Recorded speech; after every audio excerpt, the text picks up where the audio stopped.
As 2019 drew to a close, a change became apparent in one of the most recognizable stars in the night sky. Those who had spent years locating Orion on winter evenings, following the belt, tracing the shoulders, started noticing that something was off. The reddish point of light on the hunter's upper right, the one that had burned with roughly the same warmth for centuries of recorded observation, was dimming. At first, you had to know what to look for. By January of 2020, you did not. Betelgeuse had dropped out of the top 10 most luminous celestial bodies visible. By February 7th, it had reached its faintest point in nearly 200 years of careful photometric records. Astronomers stopped what they were doing. Telescopes across the planet pivoted toward a single coordinate in Orion. Phones rang at observatories from Hawaii to the high desert of Chile. The dimming was not small. It was a 60% reduction in brightness, visible to anyone who thought to look up. News outlets ran the story within hours. Headlines used the word supernova. Social media accelerated everything. Crowds gathered at public observatories. People who had never thought about red supergiants or stellar evolution were suddenly looking up at the winter sky with genuine urgency, searching for an orange dot they had walked past their whole lives without a second thought. For a few weeks in early 2020, Betelgeuse was a household word. If you find comfort in these gentle explorations of space and science, I'd be grateful if you'd consider subscribing and giving this video a like.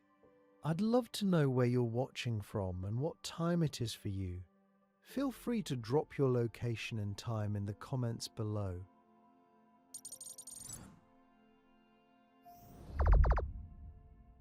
The reaction from the general public was matched only by the intensity of the scientific community's focus.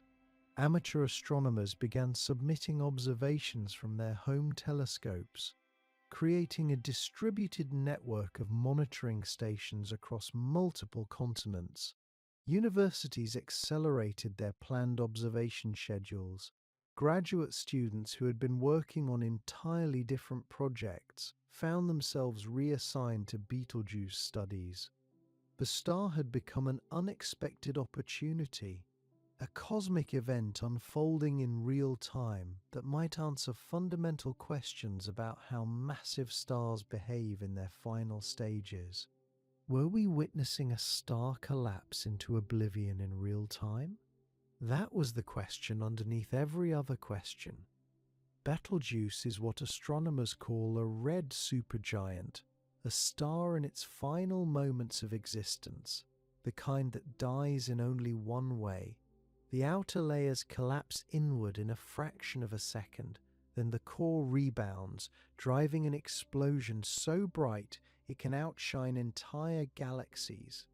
A supernova. Humanity has not witnessed one this close in recorded history.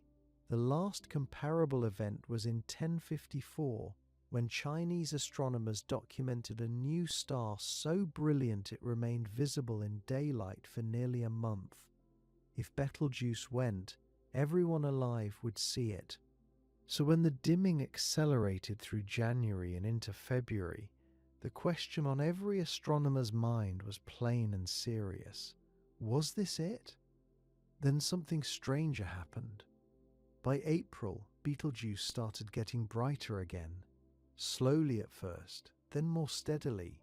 Within months it was back on Orion's shoulder, glowing roughly as it always had, as though nothing unusual had occurred. The supernova did not come.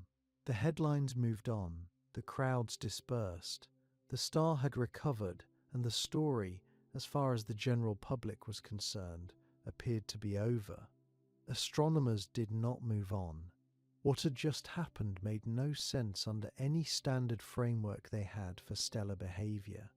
Variable stars, stars that genuinely change in brightness, do so on predictable cycles driven by well-understood physics. Their variations are small, gradual, and repeating. A star does not dim by 60% in a matter of months and then simply recover. That is not variable star behavior. It is not dying star behavior either. A star collapsing toward a supernova does not pull back. There was no model on the shelf that cleanly explained what Betelgeuse had just done. Andrea Dupree, a senior astronomer at the Harvard Center for Astrophysics, described what the data showed in terms that stayed with her colleagues. The interior of the star, she said, seemed to be bouncing. Something deep inside was misbehaving in ways the textbooks did not anticipate. The investigation that followed would last 6 years. Researchers aimed every major facility they could access at that single point in Orion. Hubble observed in ultraviolet. Ground-based arrays mapped the stellar atmosphere in millimeter wavelengths. Archival records going back nearly 2 centuries were pulled out and reanalyzed with better tools. Teams working independently in different countries began comparing notes. Theory after theory was proposed, examined closely, and eventually ruled out.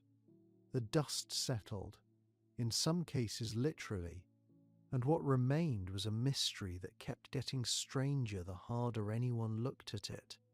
The researchers who had proposed the most plausible explanations, convection cells, abnormal pulsation, magnetic disruption, found themselves returning to an idea that had circulated quietly in the literature for decades but had never been taken entirely seriously. The kind of idea that gets mentioned in footnotes and conference conversations and then set aside because it seems almost too bold, because confirming it would require seeing something that had resisted detection for a century. The answer, it turned out, was not inside Betelgeuse. It was orbiting it. Betelgeuse had been hiding something for a very long time, and the dimming was the first real crack in the secret. To understand why Betelgeuse fascinates astronomers, you need to understand what kind of object you are actually looking at when you find Orion in the winter sky. Our Sun is not small.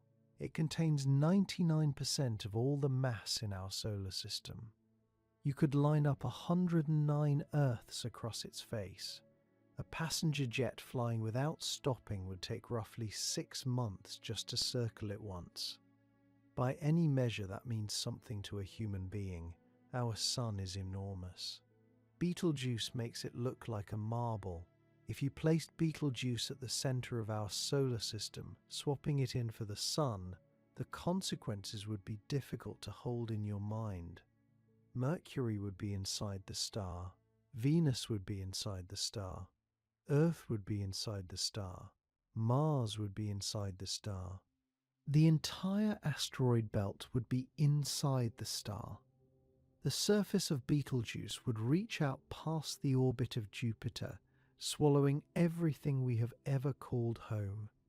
Every planet, every moon, every spacecraft humanity has ever launched would be vaporized inside a churning red ocean of plasma. The numbers are almost too large to use. More than 400 million suns could fit inside Betelgeuse by volume. It is roughly 1,400 times wider than the Sun. Its outer atmosphere, the diffuse halo of gas beyond its visible surface, extends 6 times farther still, reaching territory that in our solar system would correspond to somewhere near the orbit of Neptune. Here is what makes that stranger. Despite holding the volume of 400 million suns, Betelgeuse contains only about 15 solar masses of actual material. That ratio tells you something important. The star is mostly empty. Its outer layers are so thin and puffed up that they are closer in density to a hard vacuum than to anything you might picture as a stellar surface.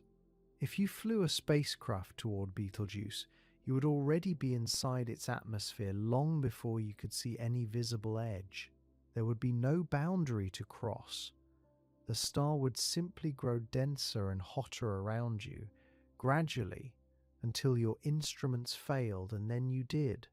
No moment where you could say you had arrived. No surface to land on. Just an endless thickening of hot gas in every direction. This puffiness is not a curiosity, it is a diagnosis. When stars like our Sun age past their long, stable middle phase, they swell outward. Their grip on their outer layers weakens. The star expands into something vast and diffuse, burning through its remaining fuel at a reckless pace. That is what you are looking at in Orion's shoulder. A star that has burned so fast for so long that it is running out of time.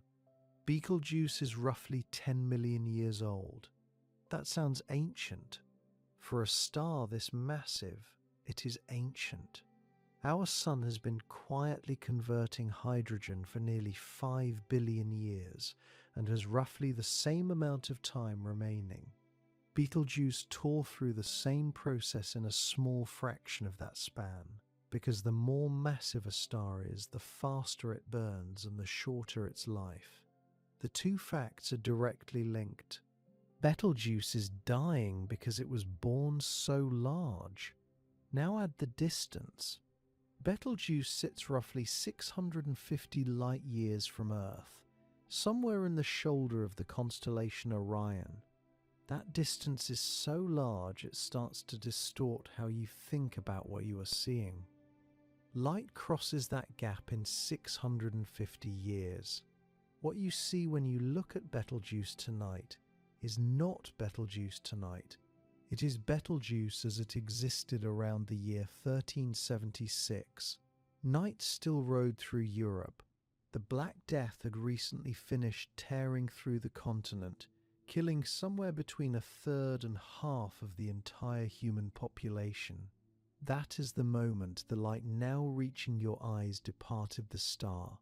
It has been crossing empty space ever since, and only now is it arriving. Betelgeuse itself has aged 650 more years since that light left. We have no way of knowing what it looks like right now, in the actual present. We cannot. The information is still in transit.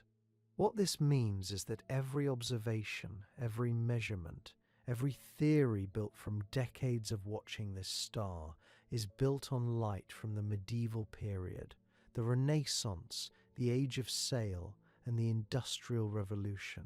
The most recent photons astronomers can study are still centuries old by the time they land on a detector.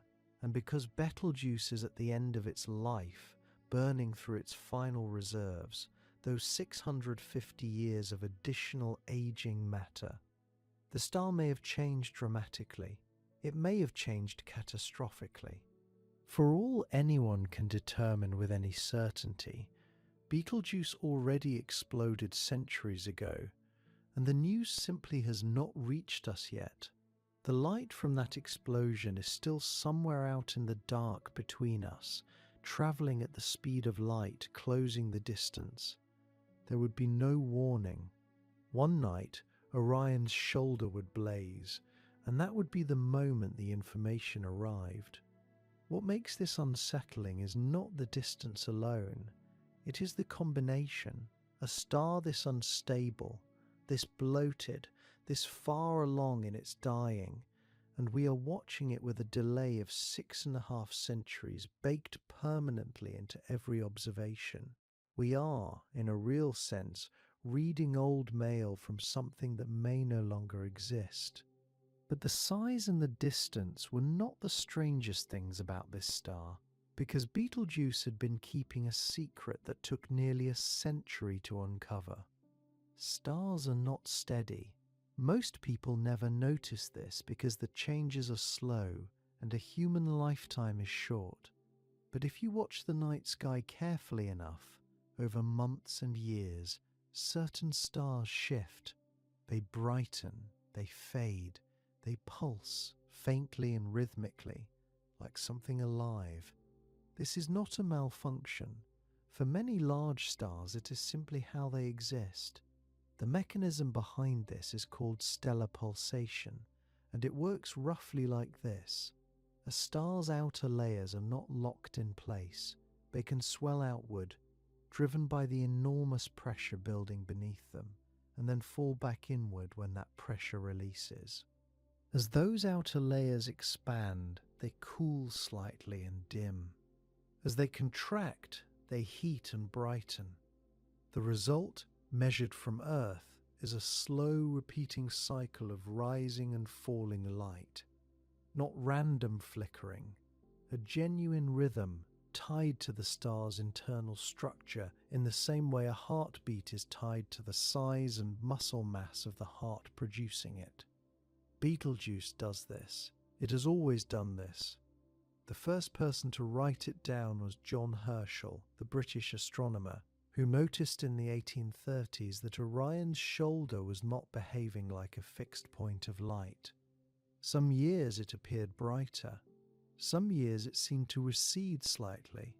He kept careful records. Other astronomers, picking up where Herschel left off, continued building that record across the following generations. By the 20th century, researchers had accumulated nearly 200 years of brightness measurements on a single star, an extraordinary archive by any standard. When those measurements were arranged in sequence and analyzed, a pattern emerged cleanly. Betelgeuse pulsed on a cycle of roughly 400 days, just over a year. Every 400 days or so, the star would swell outward slightly, brighten, then pull back and dim. The change was not dramatic. Betelgeuse remained visible and orange and enormous throughout, but it was consistent, regular, predictable. Astronomers assigned this the formal label of a fundamental pulsation, set the textbooks accordingly, and moved on to other problems. The 400-day cycle was settled science. It made physical sense. It matched what stellar physics equations predicted for a red supergiant of this mass and size. The case felt closed. Then someone looked closer. When researchers in the late 20th century began stacking those decades of brightness records and running them through more refined mathematical filters, they found something that the older analyses had missed. The 400-day cycle was there, exactly as expected, clear and consistent. But underneath it, riding like a slower wave beneath a faster one, was a second pattern, a longer rhythm, deeper and more gradual, a cycle repeating approximately every 2,100 days. About 5 years and 10 months, nearly 6 years. This was not an obvious discovery. Pulling a slow, buried signal out from beneath a dominant faster one requires significant data and careful analysis. But once researchers had spotted it, it refused to go away. Every time someone ran the numbers with fresh data, the second cycle was there, stable, repeating, precise. What made it alarming was not just its existence, it was how clean it looked. Random processes in a star produce messy, wandering variation, brightness that drifts without settling into a reliable period. This signal was not drifting, it was returning to the same rhythm, cycle after cycle, with the regularity of something mechanical, and it mattered. Studies of Betelgeuse's total brightness variation showed that this longer cycle was responsible for as much as half of the star's observed change in light over time. This was not a footnote buried in the data. It was half the story. You could not explain Betelgeuse's behavior without explaining this. The problem was that nobody could explain it. Stellar pulsation theory is not vague. A star's pulsation period is set by its physical properties: mass, size, internal temperature, chemical composition. These are not adjustable parameters. They produce specific, calculable frequencies The way the size and tension of a stretched string determine exactly what note it plays. For Betelgeuse, the 400-day pulse fell right where the equation said it should. The physics worked perfectly. The 2,100-day cycle did not fall anywhere in the equations. It was too slow. It did not match the star's fundamental pulsation frequency. It did not match any standard harmonic of that frequency, the way a guitar string can ring at multiples of its bass note. Every attempt to fit the longer cycle into the known framework of stellar oscillation failed. The math broke down. Researchers tried higher harmonics. They tried combinations of overlapping pulsation modes. They tried magnetic cycles, similar to the Sun's 11-year oscillation driven by magnetic field reversals. None of it worked. The numbers consistently refused to line up. What remained was deeply uncomfortable. A clean clock-like signal repeating on a precise period, visible across nearly a century of brightness records, responsible for roughly half the star's observed variability, and no physical process inside the star that could account for it. This is the kind of problem that keeps researchers at their desks past midnight. A regular, repeating signal means something is producing it regularly. Random noise does not organize itself into metronomes. Whatever was generating this cycle was doing so with a precision that demanded an explanation. Theories accumulated over the following years. A giant convection cell, a bubble of plasma the size of a solar system rising and sinking on a 6-year timescale, a magnetic field cycling through reversals, a cloud of orbiting dust periodically blocking the star's light. Each proposal got a careful hearing. Each proposal eventually broke down under closer examination, failing to reproduce the signal's period, its regularity, or both. For 30 years, the answer refused to come, and the longer it stayed hidden, the more suspicious the signal looked. To understand why the 2,100-day cycle drove astronomers half mad, you have to understand how stellar pulsations are supposed to work. A star is not a rigid object. It is a vast sphere of gas held together by gravity and pushed outward by the pressure of its own heat. Those two forces are always in tension. In stars like Betelgeuse, that tension produces a rhythm. The outer layers swell outward, cool slightly, and fall back inward. Then they heat again, swell again, and repeat. The cycle is not random. It is governed entirely by the physical properties of the star itself, its mass, its radius, its internal temperature, its chemical composition. Change any of those things and you change the period. Keep them constant and the period stays locked. This is not an approximation. It is what the equations demand. Think of a guitar string. A short, tightly wound string vibrates fast. A long, loose string vibrates slowly. The note the string produces is not a matter of guesswork. It is a mathematical consequence of the string's physical properties. You can calculate it before you ever pluck it. Stellar pulsations work the same way.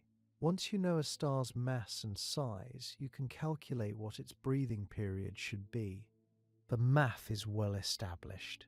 For massive red supergiants, it has been tested on dozens of stars. It holds. For Betelgeuse, the 400-day cycle sits exactly where the equations predict it should sit for a star of this mass and radius. That number is not a coincidence. It is the resonant frequency of a red supergiant weighing roughly 15 solar masses and spanning a volume that would swallow Jupiter's orbit. The 400-day pulse is Betelgeuse's natural note. Astronomers could have calculated it from first principles and arrived within days of the observed period. That kind of agreement between theory and measurement is what settled science looks like. The 2,100-day cycle looked nothing like settled science. It was too slow by a factor of 5. When researchers first attempted to reconcile it with the standard pulsation framework, the numbers did not come close. A pulsation that's slow would require a star far more massive and extended than Betelgeuse actually is. There was no way to make the standard model produce that period without inventing a star that doesn't match the observations on every other front. So they tried the next category of explanations: higher harmonics. On a guitar string you can coax out overtones, secondary frequencies that sit at simple multiples of the fundamental note. Stars can do this too. A star pulsating at 400 days might also show signals at 800 days, or 200 days, or at other fractions and multiples of the fundamental. Researchers tested whether the 2,100-day signal could be a harmonic of the 400-day cycle. It could not. The ratio between the two periods is not clean. It does not correspond to any harmonic relationship that stellar physics predicts. Then they tried beat patterns. When two pulsations overlap, they interfere with each other the same way sound waves do.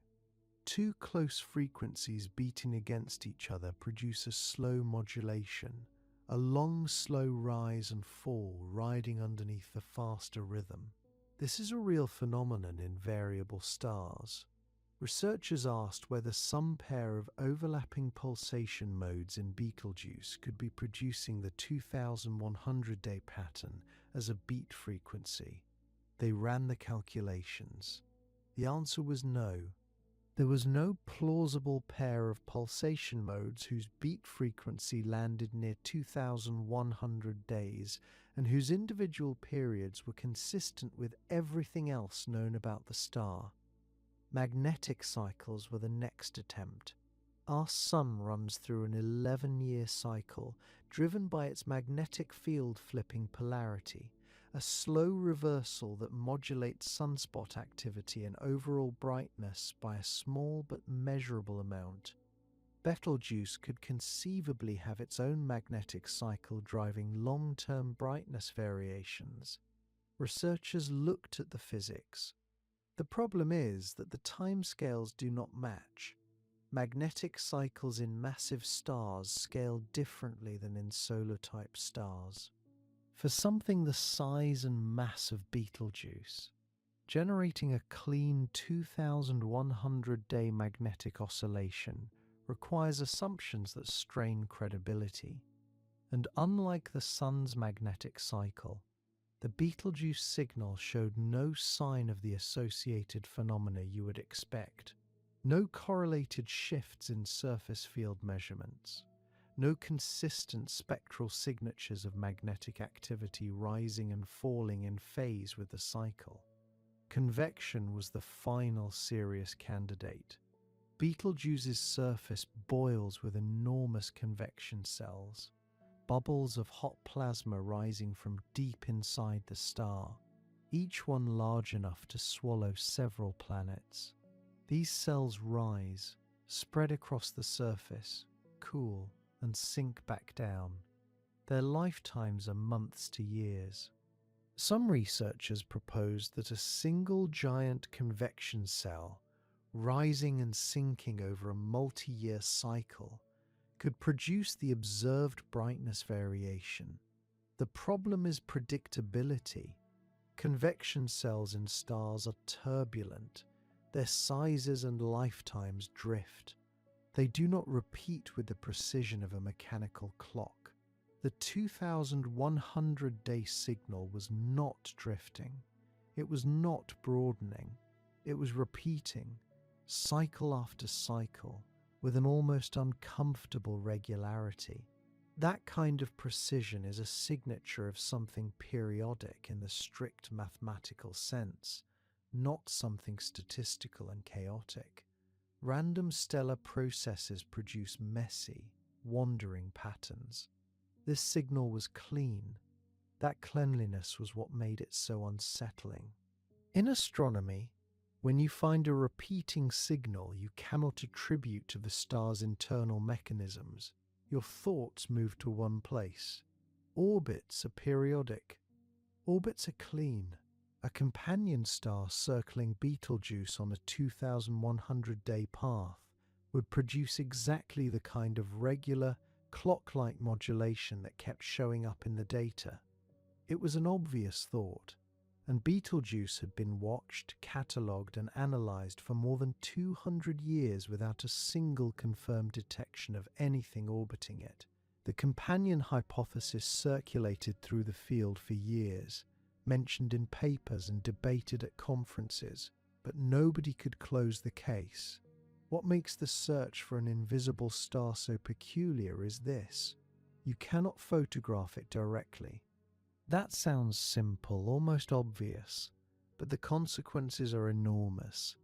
Every technique astronomers use to find hidden companions depends on detecting some effect the companion produces.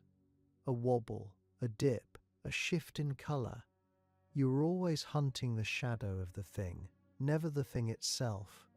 For most stars, that is workable.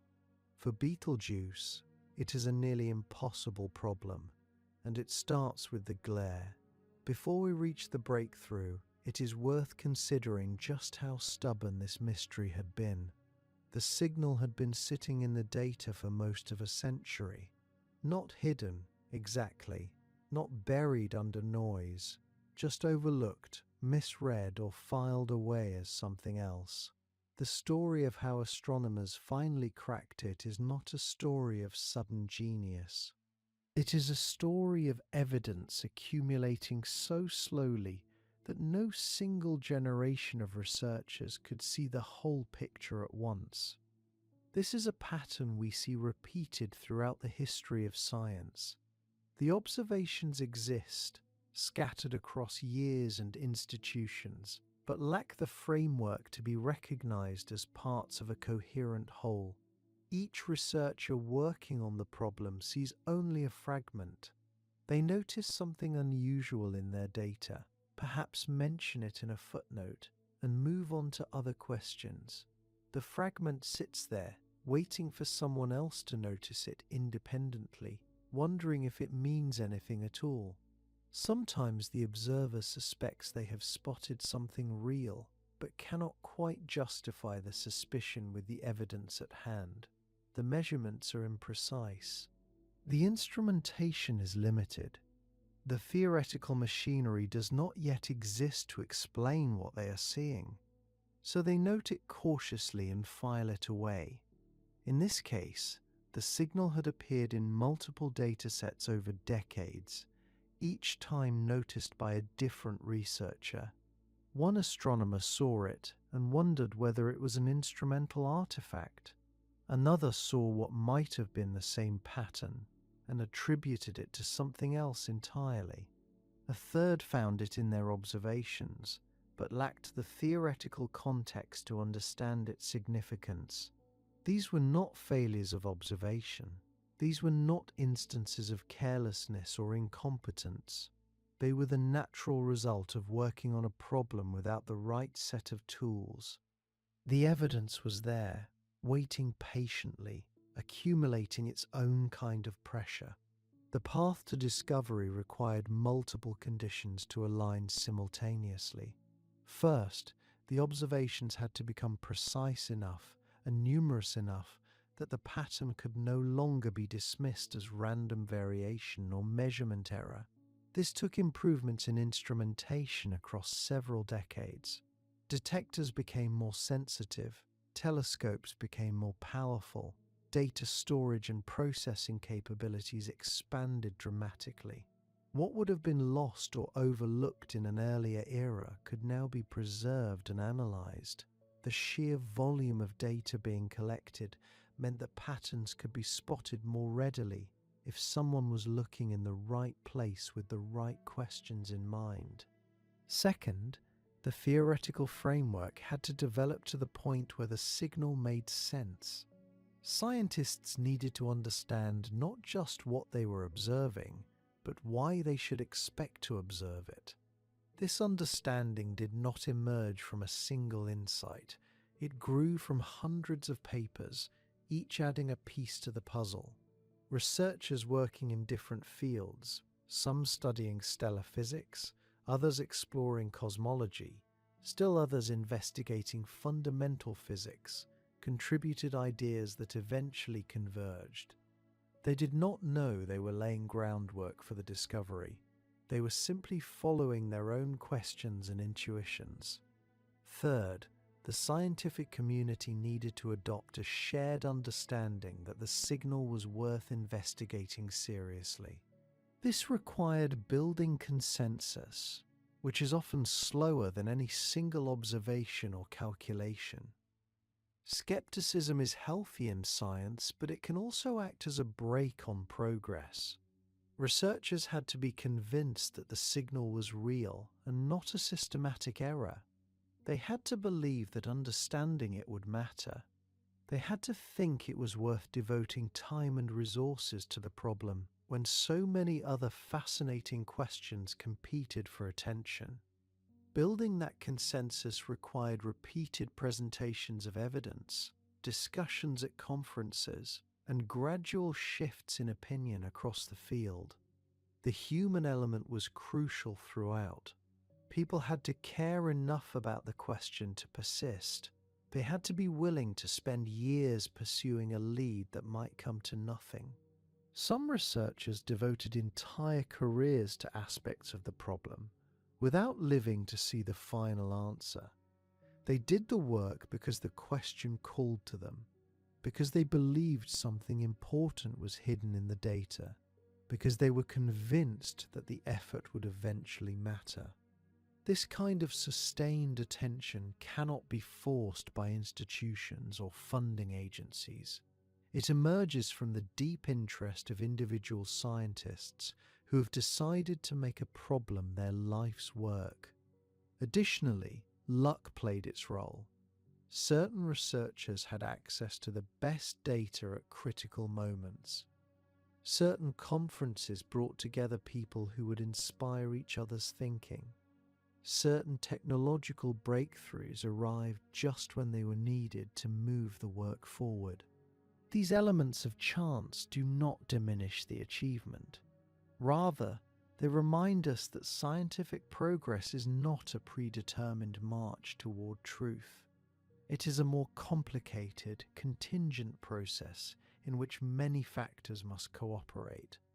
The breakthrough also required what might be called intellectual humility. Scientists had to be willing to reconsider interpretations they had accepted. They had to be open to the possibility that their predecessors had seen something real, even if they had misunderstood it. They had to question their own assumptions and ask whether there might be another way to read the evidence. This openness is difficult to maintain. Once an interpretation becomes established, it acquires a kind of inertia. Other researchers build on it. Textbooks teach it. It becomes the framework through which people see the problem. Challenging it means challenging not just a single idea, but an entire structure of understanding. What makes this particular story remarkable is precisely what makes it ordinary within science. The breakthrough came not as a sudden revelation, but as the culmination of steady, patient work across generations. Multiple researchers, most of whom never knew each other, contributed observations and ideas that eventually formed a coherent picture. The signal that had been overlooked for so long finally became impossible to ignore, not because a single person saw something no one else had noticed, but because enough evidence had accumulated that the pattern emerged with unmistakable clarity. To designate this new stellar partner, astronomers turned to the same Arabic heritage that had christened the giant itself. Betelgeuse is a corruption. The word traces back through centuries of translation errors. to an Arabic phrase referring to the hand of a great figure striding across the night sky, a celestial giant whose outstretched arm marked a boundary between star fields. The name shifted as it passed through medieval Latin manuscripts, then into Renaissance star charts, losing syllables and gaining new ones until it became something no Arabic speaker would immediately recognize. But the root is still there. When the International Astronomical Union formalized the companion's name in September 2025, they chose a word from that same tradition, Siwarha. In Arabic, it means her bracelet, a small bright thing encircling something much larger, a piece of jewelry pressed close to the wrist of a giant. The formal designations are less poetic. Betelgeuse itself became Alpha Orionis A. The companion is now Alpha Orionis B, or Betelgeuse B. In the catalogues it will carry those letters, but Siwarha is the name that stuck almost immediately because it captures something the catalogue notation doesn't. A bracelet doesn't float at a comfortable distance. It clings. It is held close. And that closeness is the reason this system is so strange. What Siwarha actually is surprised almost everyone working on the problem. For decades, when theorists modelled the hidden companion, before it was confirmed, when it was still just a hypothesis invoked to explain the 2100-day cycle, many assumed it had to be a compact remnant, a white dwarf perhaps, or something even denser. A neutron star, stars of lower mass that had lived out their full lifetimes and collapsed into something small and dark. The logic seemed sound.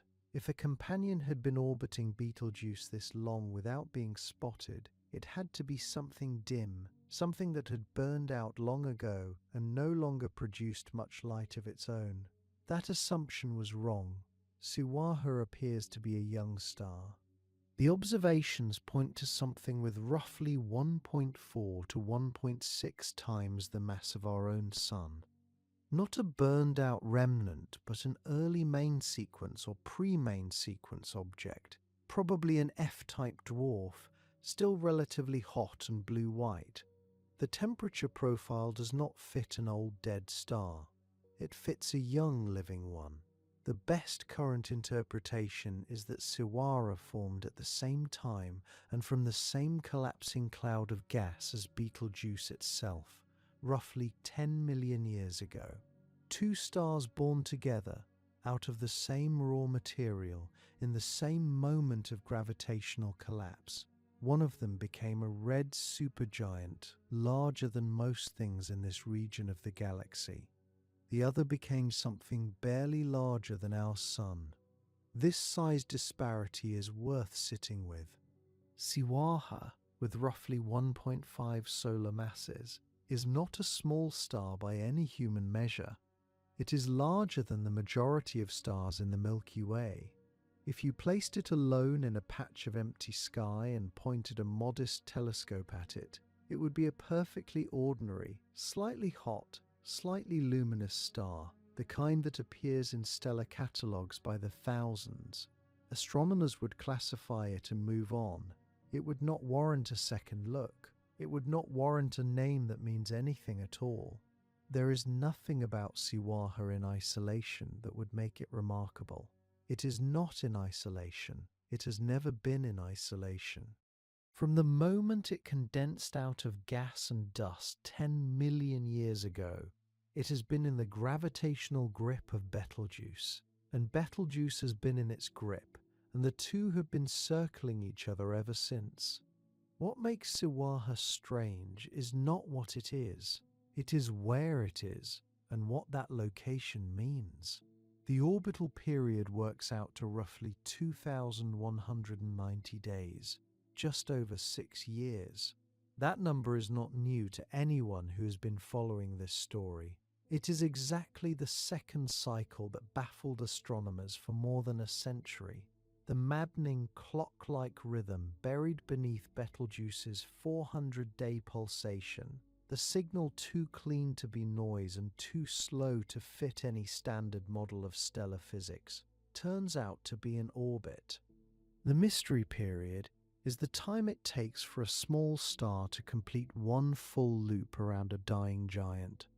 What was inexplicable as a property of the star alone becomes straightforward once you know there are two objects, not one. The orbit carries Siwarha on a path that ranges from close to closer. At its most distant point in the loop, the companion is still not far by the standards of our solar system. At its nearest, it is genuinely embedded in the outer layers of the red supergiant it was born beside, not skimming the edge, not passing nearby. Inside, Siwarha orbits close enough to Betelgeuse that it does not travel through empty space, it moves through the giant's outer atmosphere, and that fact changes everything. Before the scientific community formally designated Siwarha, archive records containing evidence to establish its presence with complete certainty had already been filed away.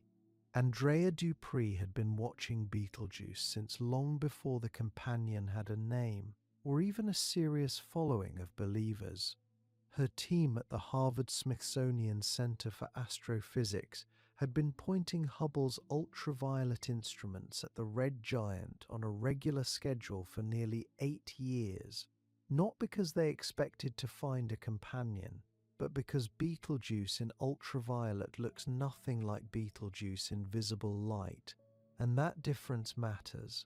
In optical wavelengths, you see a bloated red sphere of plasma, vast and relatively featureless from a distance. In ultraviolet, you see the chromosphere, the hot, agitated outer layer where gas moves fast, temperatures swing violently. The chemistry of the star's wind is still being decided. The chromosphere is where things happen first. If something was disturbing Betelgeuse from inside its own atmosphere, the ultraviolet record would be where the disturbance showed up. The observation campaign used Hubble as its primary instrument, but layered in data from ground-based facilities to fill the gaps. The Fred Lawrence Whipple Observatory, sitting in the mountains of southern Arizona at roughly 7,600 feet, contributed regular spectroscopic monitoring across optical and near-ultraviolet wavelengths. The Roque de los Muchachos facility perched on La Palma within that Canary archipelago, one of the highest and driest sites in the Northern Hemisphere, added its own time-resolved spectroscopy. No single telescope could watch Betelgeuse every night. The campaign was a relay, each facility passing the baton to the next as seasons shifted and viewing windows opened and closed. Over 8 years, thousands of individual observations accumulated in the archive. Dupree's team had more data on Betelgeuse's ultraviolet behavior than had ever existed before. The signal they were searching for required knowing what to look for. Here is the specific physics. Ionized iron atoms that have lost one or more electrons, glows at very precise ultraviolet wavelengths. The lines are narrow, distinctive, and hard to confuse with other elements. In a normal red supergiant, ionized iron emission at those wavelengths is present but relatively stable, following the gentle background rhythm of the star's chromosphere. What would change that pattern? Compression and heating. When gas gets compressed rapidly, it heats up. When gas heats up enough, neutral ion atoms lose electrons and become ionized. Those ions then glow at exactly the ultraviolet wavelengths Hubble is most sensitive to, like a neon sign switching on in a specific and recognizable color. If Siwarha was plowing through Betelgeuse's outer atmosphere, the gas directly ahead of it would be compressed into a bow shock. That bow shock would heat the surrounding material, drive rapid ionization of the iron within it. produce an ultraviolet flare at predictable ion emission lines. The wake trailing behind would show a different signature: denser, slightly cooler gas-absorbing background radiation rather than emitting it, producing a darkening at those same wavelengths rather than a brightening. This is what made the search tractable. Dupree's team was not hunting for a vague, ambiguous change. They were hunting for a specific pattern, a sharp spike in ion emission followed by a dip in ion absorption, appearing on a regular schedule, at precise ultraviolet wavelengths, repeating with a period that should match whatever was causing the long brightness cycle. If the companion explanation was correct, the period would be close to 2,100 days. If it was wrong, the ion signatures would show nothing periodic at all. The analysis took months. 8 years of ultraviolet spectra meant tens of thousands of individual data points, each requiring careful calibration to strip out instrumental effects, cosmic ray hits, the background noise that accumulates any time you are working at the edge of what a telescope can detect. Hubble's sensitivity in ultraviolet is extraordinary, but the signal they were chasing was not bright. It was buried in the regular variation of a star that was already doing complicated and unusual things. Getting from raw data to a clean result required careful mathematical filtering, pulling out trends, normalizing the baseline chromospheric activity. Then looking at what remained. What remained was striking. Buried in the 8 years of data was a clean, repeating oscillation in the ionized ion emission lines with a period of approximately 2,190 days. Not 2,100, not 2,500, 2,190 days, precisely in the range the long brightness cycle had been pointing toward for decades. The spike in emission appeared sharply, peaked over a window of several weeks, then transitioned into a period of enhanced absorption as the compressed wake of gas moved through the line of sight between the instrument and the star's bright disk. The absorption phase lasted longer than the emission peak, then faded. The ion lines returned toward their baseline.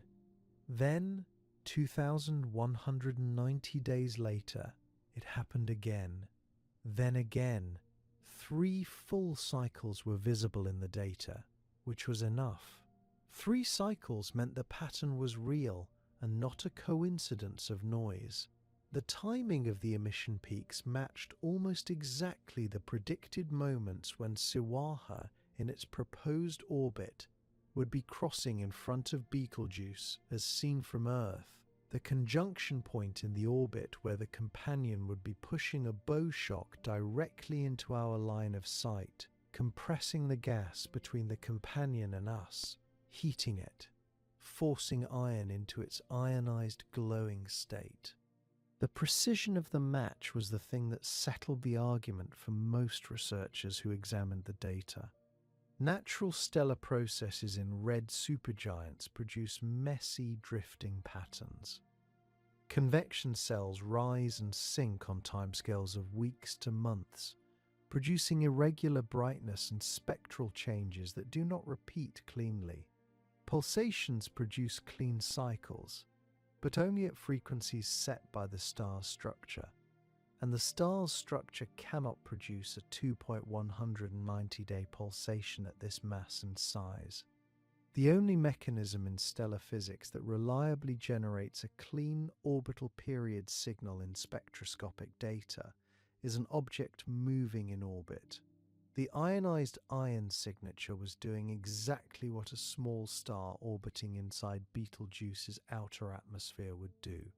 Dupree's team published their findings with careful language, as scientists do, noting that additional observations were needed to fully characterize the orbit and rule out alternative explanations. But the conclusion was there in the data. Siwarha's passage through the outer layers of Betelgeuse was heating the gas, compressing it, leaving a glowing chemical trail in its wake. For 8 years, the trail had been written into the ultraviolet archive, and nobody had read it yet. The wake is a fingerprint, and what made it had been there the whole time. Tracks that took humanity nearly a century to recognize for what they were. To picture what Siwarha accomplishes, set aside for a moment your understanding of how stars are supposed to orbit each other. Most binary stars live in clean, uncrowded space. Two stars circling a shared center of gravity, separated by enough distance that their atmospheres never touch. They influence each other gravitationally, but they do not interact physically. They are like two ships on the same ocean, each generating its own wake, each unaware of the water the other disturbs. That description covers the vast majority of binary systems astronomers have catalogued. It does not cover Siwarha. Siwarha does not orbit Betelgeuse the way a moon orbits a planet, tracing a clean ellipse through empty space. Large portions of its 6-year path take it genuinely inside Betelgeuse's extended outer envelope, not skimming the edge, not grazing the outermost wisps of gas. Inside it, surrounded on all sides by the material of the larger star, embedded the way a stone is embedded in mud. The outer atmosphere of Betelgeuse extends roughly to the distance of Neptune's orbit in our solar system. Siwarha spends a significant fraction of every 6-year loop travelling through that region, never emerging into clean space at all. It is an orbit unlike almost anything else confirmed in stellar astronomy. Think of a small boat cutting through water. The bow pushes the water aside, piling it up in front, creating a dense compressed wall of fluid that parts around the hull. Behind the boat, water rushes back in but does not quite meet cleanly. It tumbles and swirls, drawn into a churning trail that can persist for hundreds of meters after the boat has passed. That is the basic physics. Now make every element of that picture extreme. The boat is a star roughly the mass of our sun. The water is not water but plasma, ionized gas heated to thousands of degrees, so thin and diffuse that in any laboratory on Earth it would register as a vacuum. And the boat is moving at tens of thousands of miles per hour. At those speeds, through that material, the bow wave ahead of Siwarha is not a gentle compression. It is a shock wave. Gas slams into the leading edge of the small star's gravitational influence and has nowhere to go except outward to the sides. The compressed region heats up sharply. Temperatures spike. Electrons get stripped from atoms. The gas ionizes. Certain elements, iron among them, respond to this ionization by radiating at specific ultraviolet wavelengths, the glowing signature Andrea Dupree's team spent 8 years hunting for. That signal is not an artifact. It is the direct fingerprint of a shock wave racing outward through Betelgeuse's atmosphere every time Siwarha's leading edge plows into the surrounding gas. Behind the small star, the wake does not simply close. The gas Siwarha has shoved aside takes time to fall back in. In that recovery period, the material remains compressed and heated in places, thinned and disturbed in others. The dust distribution changes. The optical depth of the atmosphere along our line of sight shifts. This is why the long brightness cycle in Betelgeuse is tied to Siwarha's orbit. Not because the companion is blocking light directly, but because the wake it leaves behind changes how much dust sits between the star and our telescopes. Every 6 years the cycle resets. Every 6 years the wake forms, trails, disperses, and then Siwarha comes around again and builds it fresh. Here is where the picture becomes darker. Friction is real. When an object moves through a medium, the medium pushes back. In this case, the medium is the outer atmosphere of a red supergiant, and even though that atmosphere is incredibly tenuous by any earthly standard, it is not nothing. Every orbit, Siwarha loses a small amount of energy to the gas it moves through. Energy lost from an orbit means the orbit shrinks. The path is tightening. Not quickly. On a human timescale, the decay is negligible, unmeasurable from one orbit to the next. But across millions of years, the combined impact grows real and irreversible. Siwarha is spiraling inward, slowly, steadily. The destination is already determined. What does that mean in practice? It means that at some point in the deep future, millions of years from now, assuming nothing else intervenes, Siwarha will no longer be skirting the outer envelope of Betelgeuse. It will be deeper inside. The atmosphere around it will be denser. The drag will be stronger. The orbit will decay faster. The process accelerates itself. What begins as a gentle inward drift becomes, eventually, something more violent. This is the kind of detail that tends to get lost in the announcement press releases. The discovery of Siwarha was presented, correctly, as a solution to a century-old mystery about why Betelgeuse varies the way it does. That is the elegant part. But underneath the elegance is a gravitational trap already sprung. Two stars that formed from the same cloud of gas 10 million years ago, and the smaller one has been falling toward the larger one, slowly, ever since. There is no mechanism to reverse it. There is no stable equilibrium waiting further down the line. The spiral is locked in by the same physics that makes every orbit in every medium, with any resistance, eventually decay. At this point, you might reasonably ask what happens when the orbit decays enough that Siwarha is genuinely deep inside Betelgeuse, rather than just inside the extended outer atmosphere. The answer involves tidal forces, angular momentum transfer, and stellar mergers, all real phenomena, all dramatic, all worth discussing. But the truth is that inward spiral will probably never complete on its own terms. Long before that inward spiral could complete itself, though, Betelgeuse is going to end the relationship in its own way. Were you to construct a scaled representation of Betelgeuse and Siwarha, your hands would betray you almost immediately. Start with something tangible. Betelgeuse, rendered at a scale where its diameter equals the width of a typical house. Call it 40 feet across. That is the red supergiant sitting in front of you, roughly the footprint of the building you might live in.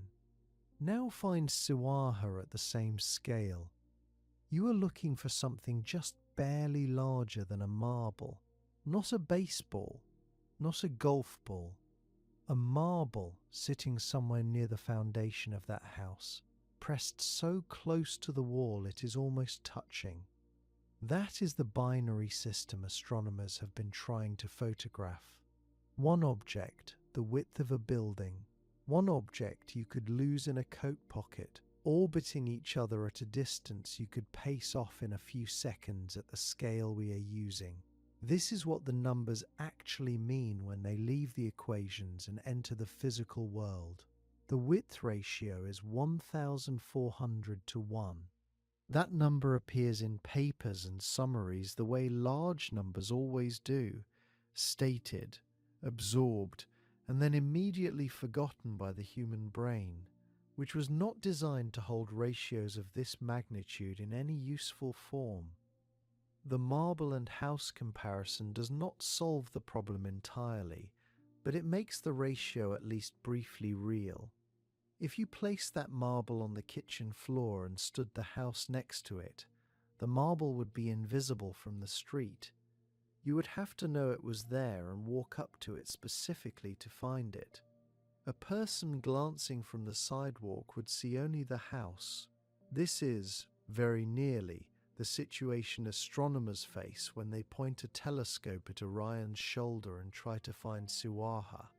The mass disparity is less extreme, which is one of the genuinely surprising facts about this system. Betelgeuse holds roughly 15 times the mass of our Sun. Siwarha carries somewhere between 1.4 and 1.6 solar masses, a young star, modestly sized, entirely unremarkable in any other context. So the mass ratio is closer to 10 to 1 rather than 1,400 to 1. If you met Siwarha alone somewhere in the galaxy, you would note it as an ordinary hot star and move on. Its properties are not unusual. What is unusual is where it happens to be and what it is moving through. But in gravitational terms, Betelgeuse dominates completely. Siwarha does not shape the orbit, it follows it, pulled through the supergiant's outer layers on a path it has no ability to adjust. The brightness gap is where detection becomes almost impossible. 6 magnitudes separates the two stars. Magnitude is a logarithmic scale, which means 6 steps represents a brightness difference of roughly 250 times. Siwarha puts out about 250 times less light than Betelgeuse. On a clear night, your eyes can detect stars separated by about 6 magnitudes under perfect conditions, but only if those stars are far apart in the sky. Siwarha is not far apart. It orbits so close to Betelgeuse that from Earth, the angular separation between them is smaller than what most telescopes can cleanly resolve. You are asking an instrument to pick out a faint source that is 250 times dimmer than its neighbour, sitting almost exactly on top of that neighbour from the instrument's point of view. The glare problem is not a minor inconvenience. It is a wall. Hubble has stared directly at Betelgeuse for decades. It could not isolate the companion. The Chandra X-ray Observatory looked and found nothing. Ground-based interferometers, which can resolve surface features on Betelgeuse itself, actual patches of bright and dark on the face of the star, still could not pull Siwarha out from the surrounding brilliance.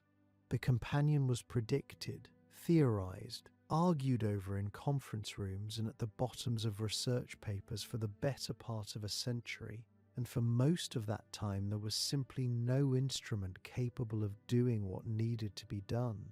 What could be done was indirect. Rather than looking for the star, look for what the star does. Siwarha moving through Betelgeuse's outer atmosphere leaves a trail: compressed gas, heated plasma, ionized iron glowing at specific ultraviolet wavelengths. That trail is the fingerprint. It repeats on a clock set by the orbital period. It spikes at predictable moments. It carries information about the object creating it, even if the object itself remains invisible. Astronomers borrowed this logic from exoplanet research, where planets are routinely studied through their effects on light rather than through their own emissions. The technique works when direct observation fails. It worked here. What you can observe of Siwarha then is not Siwarha. It is the wake, the compression wave ahead of it, the ionized trail behind it, the periodic ultraviolet signal that repeats every 2,190 days. That is all current technology delivers. For the foreseeable future, years, likely more than a decade, this will remain the primary way the companion is observed. Not as a point of light, not as a photographed object, but as a pattern in the data around it. There is something poetic about that, if poetry appeals to you in physics. A hidden star, never directly seen, revealing itself only by the marks it leaves on the world around it. The phrase, "the star sneezed," began as a light-hearted notion among scientists and ultimately turned out to be the most accurate description anyone found. The dimming itself became the central focus of astronomical observation worldwide. Observatories that had trained their instruments on distant galaxies redirected their attention to this single star in Orion. The phenomenon sparked genuine concern among researchers who specialized in stellar behavior. Historical records spanning centuries provided crucial context for understanding what was unfolding. Astronomers consulted data from the 1800s, comparing measurements and looking for patterns. They examined photographic plates from the early 20th century, cross-referencing observations made with the naked eye by careful watchers who had documented the star's brightness over decades. The consistency of Betelgeuse's luminosity through most of recorded history made the sudden change all the more striking. Scientists began collaborating across continents, sharing data in real time through modern communication channels. Universities established task forces dedicated to monitoring the dimming. Research teams worked around the clock, examining spectroscopic data and measuring the star's output across multiple wavelengths. The scientific community recognized that this was not merely an interesting curiosity, but potentially a transformative moment in understanding how massive stars behave. Funding agencies expedited grants, journals fast-tracked papers, the entire field mobilized with an urgency that only happens when something genuinely unprecedented appears to be happening. By February 7th of 2020, the dimming reached its deepest point. Nearly 2 centuries of brightness records showed nothing like it. A star that had been a reliable beacon on Orion's shoulder had slipped from the constellation of celestial bodies that rank among the most radiant in Earth's night sky. For the people watching closely, and by that point many people were, the question felt urgent. This was the moment the word supernova started appearing in headlines. The timing seemed to fit.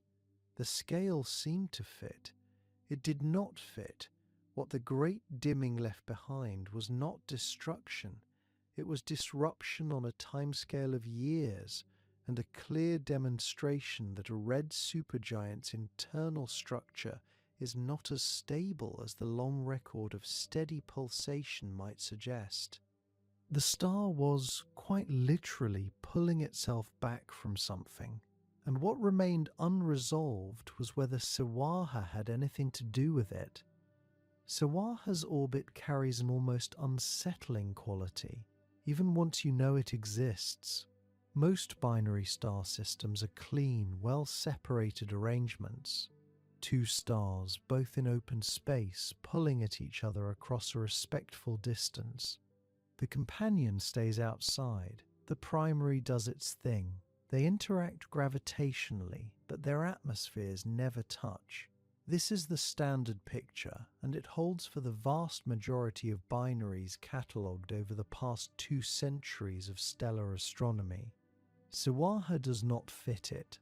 The orbit that astronomers have now reconstructed from years of ultraviolet data is not the kind that shows up in introductory textbooks.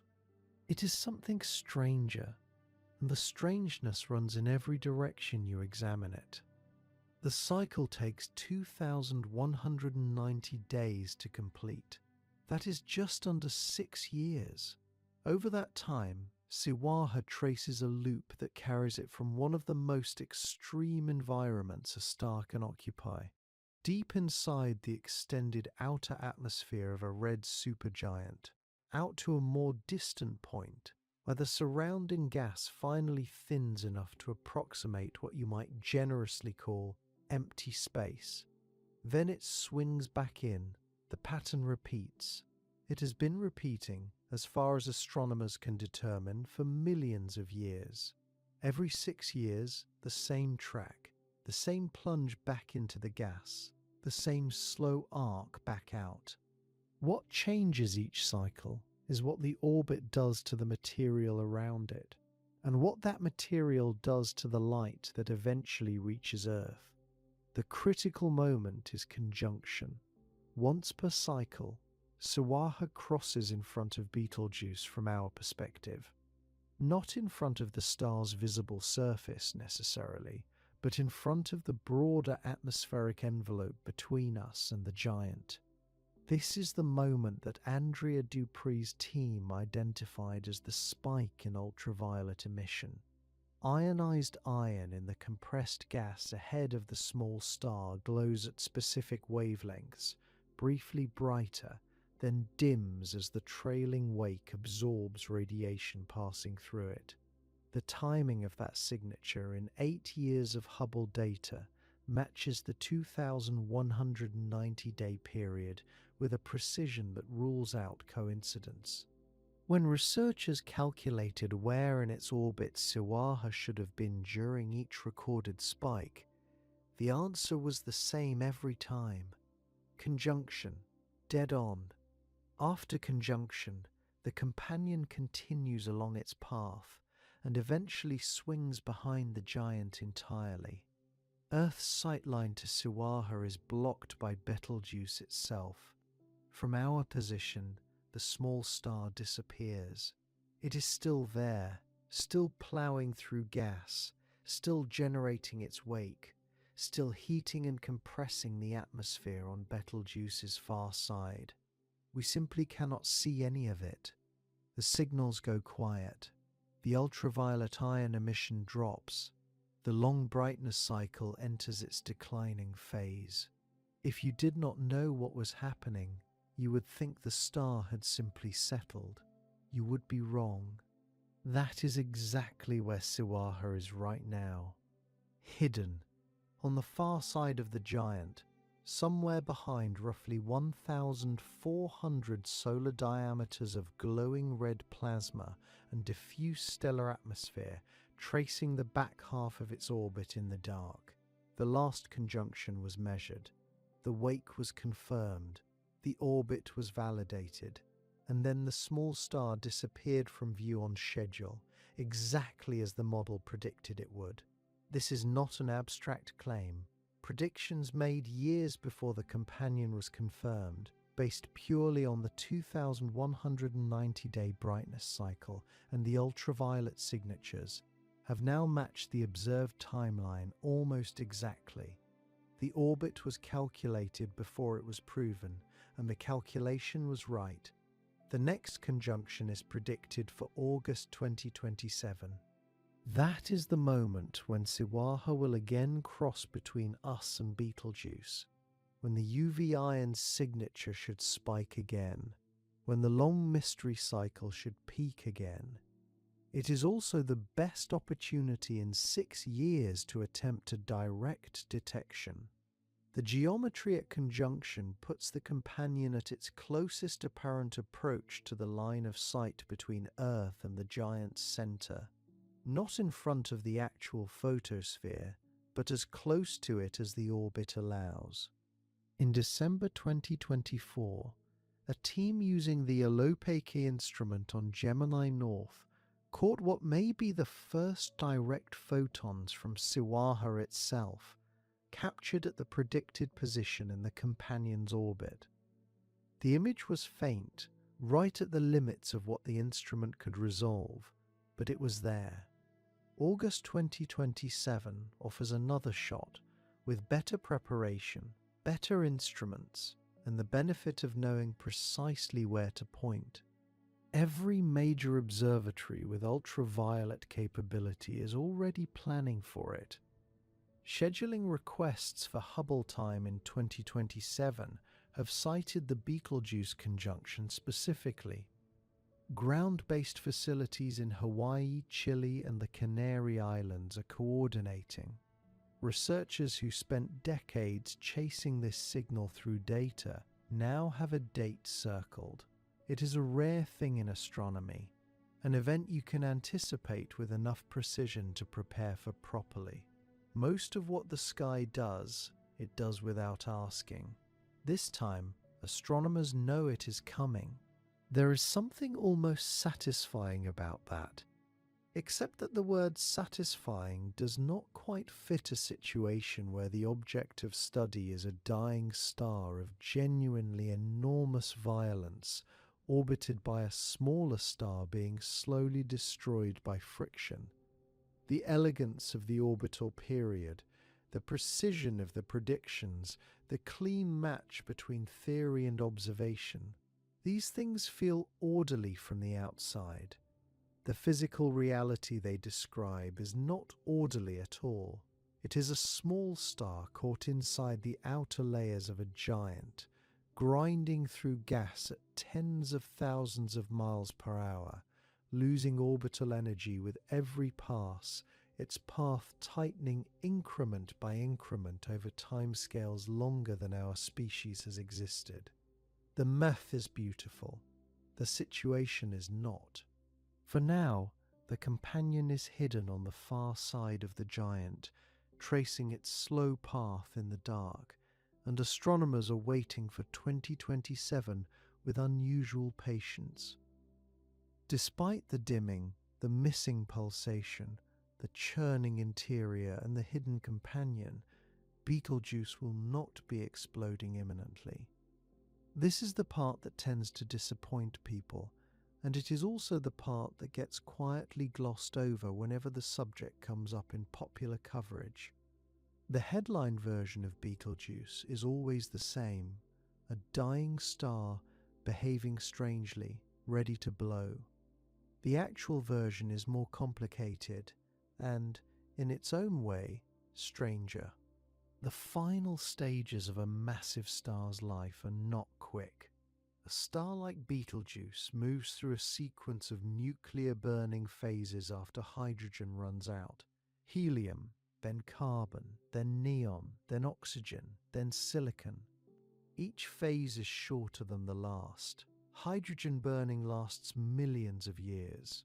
Silicon burning, the final stage before collapse, lasts roughly a week. The problem is that from the outside, from 650 light-years away, you cannot tell which phase is happening in the core right now. The surface tells you almost nothing about the interior. What looks like chaos at the photosphere could be happening during any of those stages. There is no external signal that announces the final countdown has begun. No color change, no warning brightness surge, no tremor detectable across. Interstellar space. The star simply burns through its last fuel, and then, in a fraction of a second, the core collapses. Best estimates place the explosion somewhere in the next 100,000 years. That window is so wide, it is functionally meaningless. It could be tomorrow. It could be in 99,000 years. Nobody can narrow it further than that with current tools.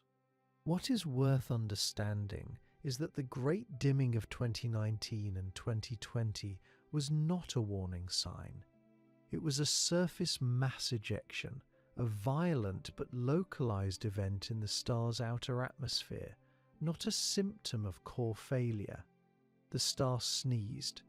It did not cough up its own death notice. Some researchers in early 2020 argued the unusual dimming pattern suggested Betelgeuse was closer to the end than standard models predicted. Those arguments were always provisional. The discovery of Siwarha has since removed one of the key data points those arguments relied on. The long-period variability that seemed so anomalous, the 2,100-day cycle that looked like a star behaving outside its own structural rules, turns out to have a perfectly natural cause: a small companion ploughing through the outer atmosphere on a 6-year orbit. Once you put Siwarha into the picture, a significant piece of the supposed anomaly disappears. The missing 400-day pulsation is real and still not fully explained. That is a genuine disruption to Betelgeuse's interior. But disrupted is not the same as dying. Stars are violent places. The interior of Betelgeuse is a churning mass of convection cells, some of them large enough to swallow the Earth's entire orbit. Shocks propagate through the outer layers constantly. A surface mass ejection powerful enough to temporarily rewrite the star's pulsation period is extraordinary, but it does not tell you where the core sits in the burning sequence. The pulsation has since shown signs of re-establishing itself. The star's outer layers are rebuilding. It bounced. Dying stars do not bounce. Here is the detail that changes how you think about all of it. The light reaching your eyes when you look at Orion tonight left Betelgeuse around the year 1376. That was the middle of the 100 Years' War. The Black Death had recently swept across Europe. The printing press had not been invented yet. That light has been crossing 650 light years of empty space ever since, and it only just arrived. In the interval it takes to reach us, the star itself has aged another 650 years beyond whatever those photons last saw. There is no way to know what Betelgeuse looks like right now. The concept of right now has almost no meaning across that distance. This is not a poetic flourish. It is a real constraint on what can be known. When astronomers say Betelgeuse will explode in the next 100,000 years, they are talking about the actual star, the physical object sitting 650 light years away, not the image of it that we observe. That image is always of the past. If the core of Betelgeuse collapsed last Tuesday, the light from that collapse would not reach Earth for another 649 years and some weeks. There would be no warning, no early flicker visible through a telescope, no anomaly in the brightness record. The first signal would be a burst of neutrinos arriving slightly ahead of the light, and detecting a neutrino burst from a specific direction in space requires a detector to be running at exactly the right moment. We have those detectors. They are watching. If Betelgeuse explodes while they are operational, the neutrino burst would arrive perhaps a few hours ahead of the light, giving observatories time to pivot every available instrument toward Orion before the main event. But that warning is measured in hours, not years, not decades. There is no slow build-up visible from here. What is certain is that someday, on a night that looks like any other night, Orion will change.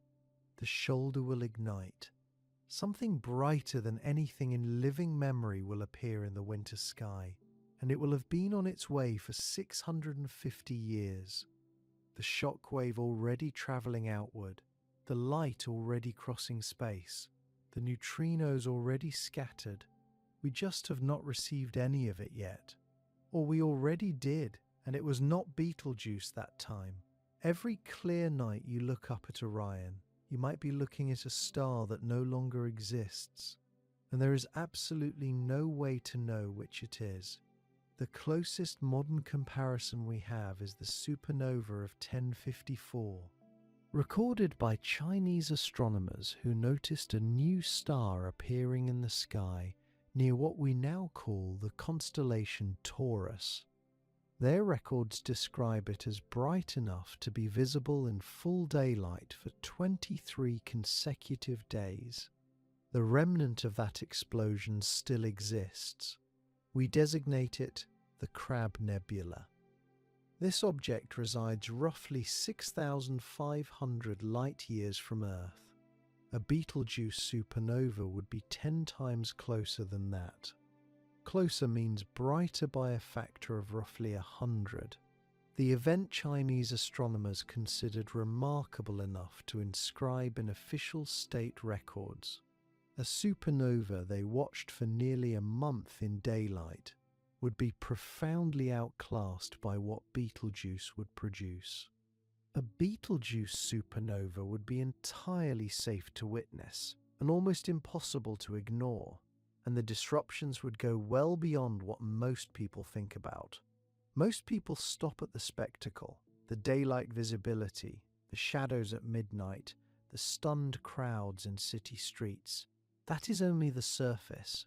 Underneath the spectacle runs a slower kind of disruption, one that does not make headlines but accumulates quietly across months and years, working its way into ecosystems, sleep schedules, agricultural calendars, and the deep architecture of how human beings organize time and meaning. Start with the animals. Nocturnal life on Earth evolved over hundreds of millions of years under two sources of nighttime light, the moon and the stars. Those sources behave in predictable ways. The moon cycles through phases. Starlight is fixed, dim, diffuse. A supernova at Betelgeuse's distance would add a third source, roughly as bright as the full moon at its peak, sitting fixed in a specific patch of sky, present every clear night for months. Animals have no framework for this. Sea turtles are among the clearest cases. Hatchlings emerging from beach nests navigate toward the ocean by moving away from the darker horizon inland and toward the brighter horizon at sea. Introduce a fixed bright point in Orion, and the brightness gradient they rely on is wrong. They turn the wrong way. It is not the supernova's fault. The turtles are simply reading the sky exactly as they are built to read it, and the sky will have changed without warning. Migratory birds use star positions for heading reference during nocturnal flights. A new object of extraordinary brightness sitting in a fixed position could interfere with those readings over weeks and months.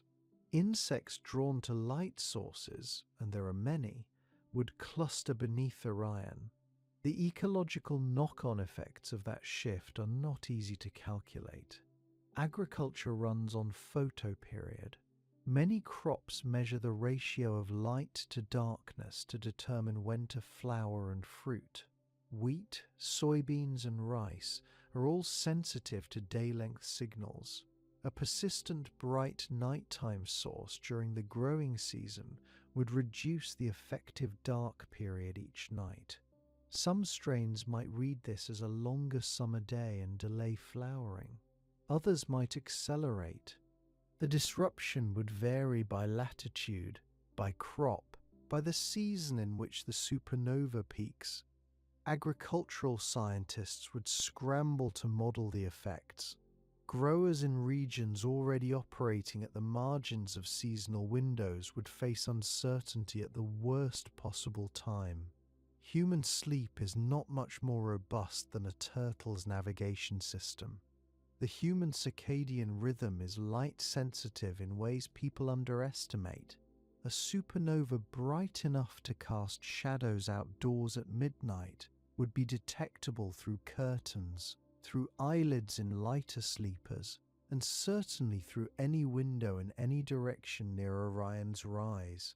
Sleep disruption on a population scale lasts for the duration of peak brightness. That duration could be weeks. Some models put peak brightness fading below full moon equivalent over a period of several months. Then it drops further, over years, settling back to an ordinary bright star, and then eventually to nothing. But the first season would be rough. Astronomers face their own practical crisis. Betelgeuse sits in Orion, which is one of the most observed regions of the winter sky. A supernova there would flood sensitive instruments with scattered light across a wide field of view. Any telescope pointed at objects in or near that region of sky, studying star formation in the Orion Nebula, searching for exoplanets around nearby stars, monitoring faint transient events, would be operating with a bright, contaminating source nearby. For ground-based telescopes especially, the point spread of such a bright object would bleed across detector arrays. Observational programs years in the planning would have to be paused or rerouted. Space-based instruments with better baffling would fare somewhat better, but even Hubble would need scheduling accommodations. For some programs, the disruption could last until the supernova fades below a threshold, and that could take years. Then there is the human side, which is harder to quantify and in some ways more significant. Every major religion on Earth has a tradition of reading celestial events as meaningful. A new star appearing in the night sky and growing to outshine the full moon would generate an immediate and intense wave of interpretation.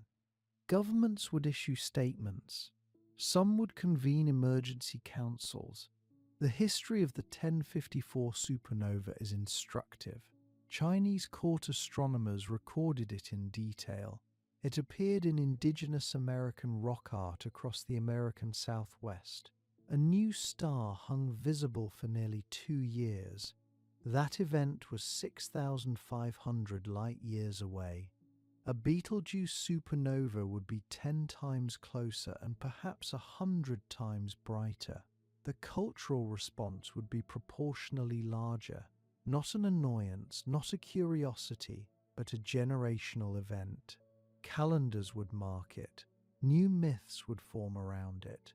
Children born during peak brightness would carry that in their personal histories the way other generations carry wars or eclipses. When the brightness finally drops and the shoulder of the giant fades from view over several years, the world left behind would be subtly different. The sky would have a gap where something had always been.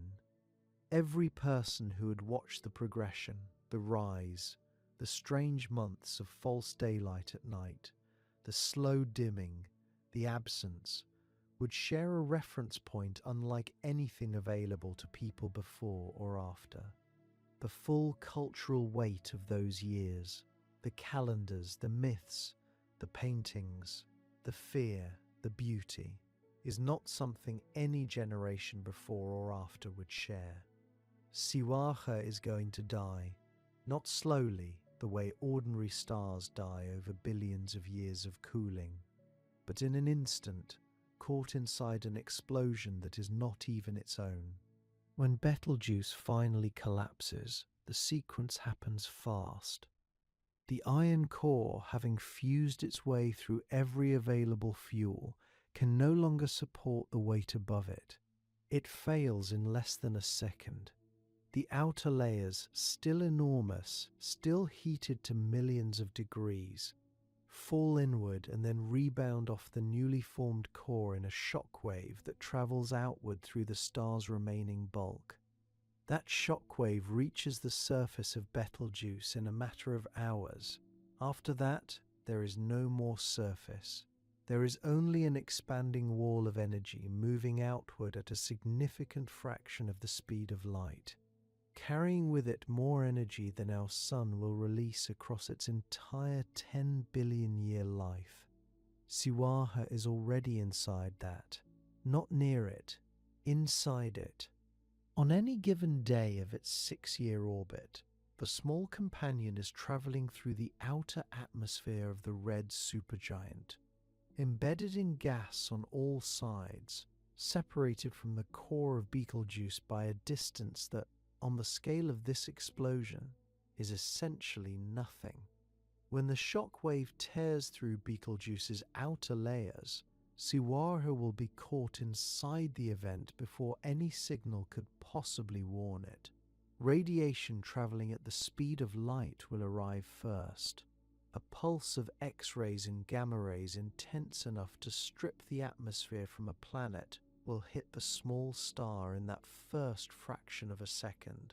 What follows is a wall of superheated plasma moving slower than light, but carrying mass, momentum, heat beyond any measurement that scales comfortably to human experience.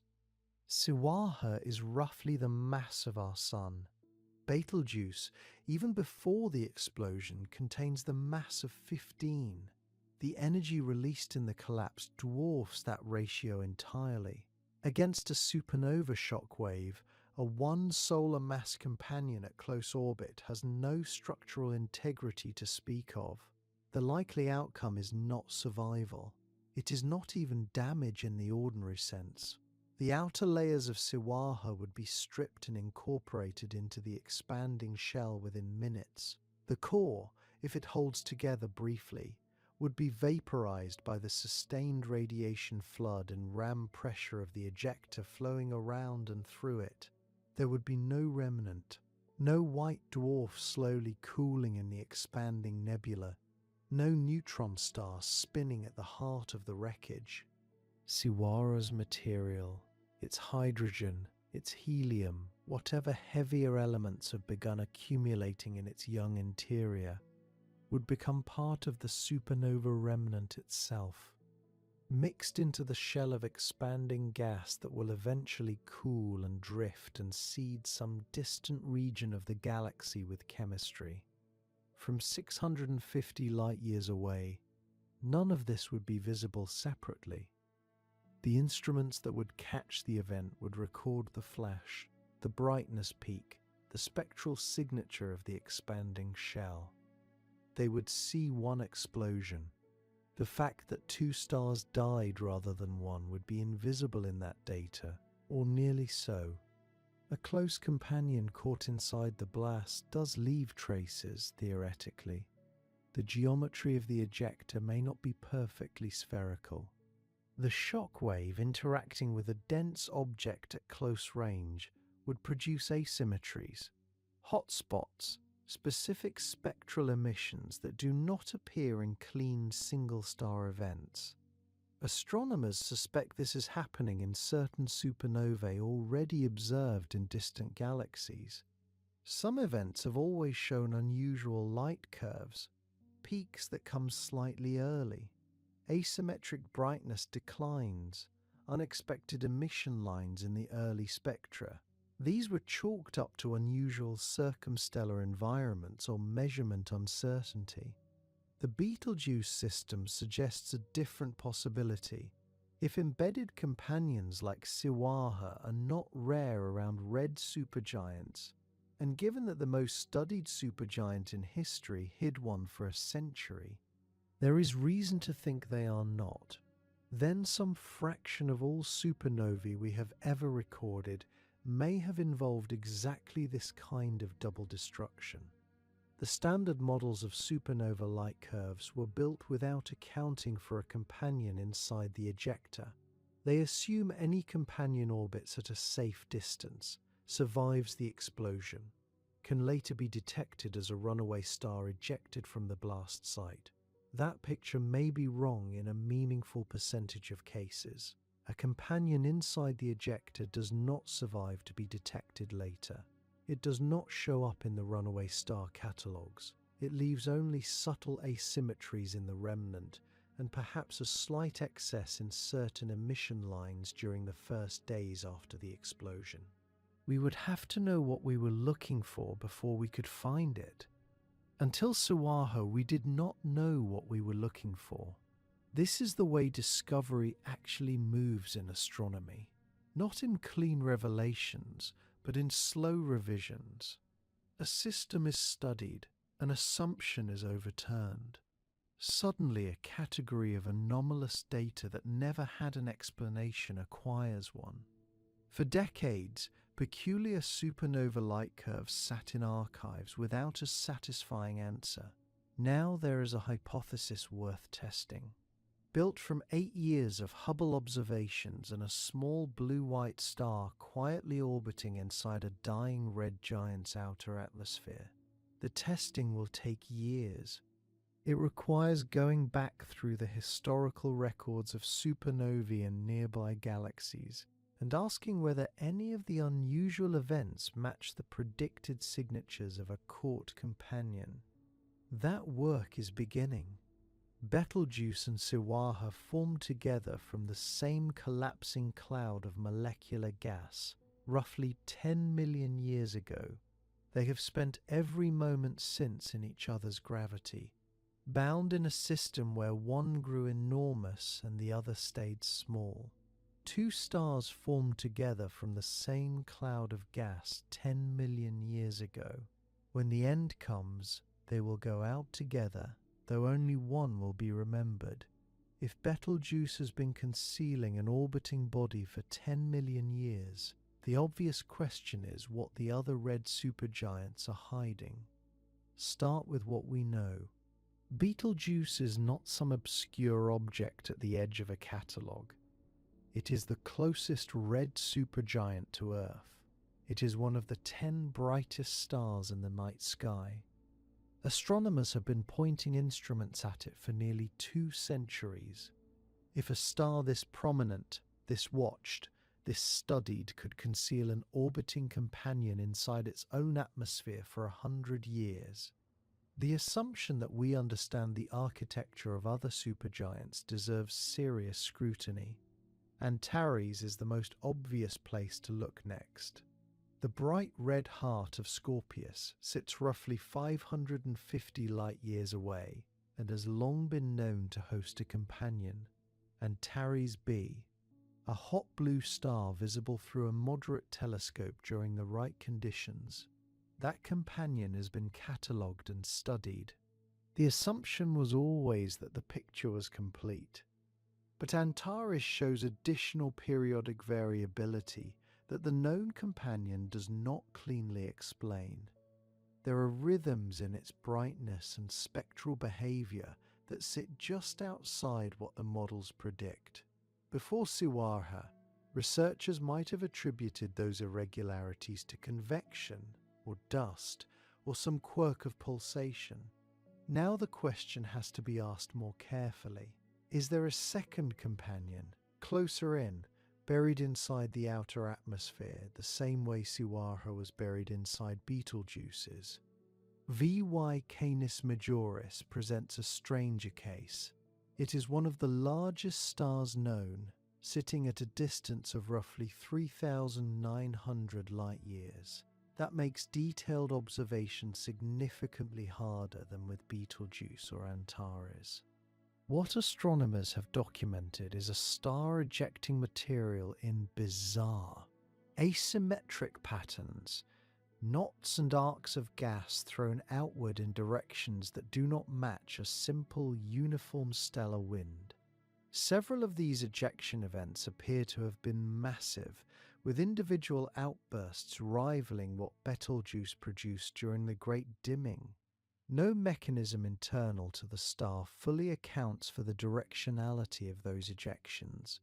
A companion moving through the outer atmosphere, compressing gas ahead of it and leaving a turbulent wake behind, would create exactly the kind of asymmetric mass loss VY Canis Majoris is showing. The data does not prove that, but the question has never been asked as seriously as it now deserves to be. VV Cephei is another candidate worth examining. It is an eclipsing binary, one star periodically passing in front of the other from our line of sight, and its geometry is already well established. But the spectral behavior of VV Cephei during eclipse phases has always been more complex than the binary model alone predicts. There are absorption features appearing and disappearing on timescales that suggest additional structure in the system. Researchers have generally explained this as interaction between the two known stars. The Siwarha discovery forces a different reading. What if some of that spectral complexity comes from a third body, closer in, orbiting inside the primary's extended atmosphere on its own 6-year or 8-year clock? This is not speculation for its own sake. Statistical surveys of massive stars have consistently found that more than half exist in binary or higher-order multiple systems. The separations are often close, far closer than the tidy, well-separated pairs that textbooks tend to illustrate. The standard assumption built into most stellar evolution models is that those companions are far enough away to develop independently, that each star lives and dies on its own terms without the other one physically embedded in its atmosphere. Siwarha shows that assumption is wrong at least some of the time. A companion can orbit genuinely inside the outer envelope of a supergiant, invisible to direct imaging, detectable only through the wake it carves in ionized gas. It can do this for millions of years without anyone noticing. Computer simulations of supergiants with embedded companions have now become one of the more active areas in stellar physics. The early results are striking.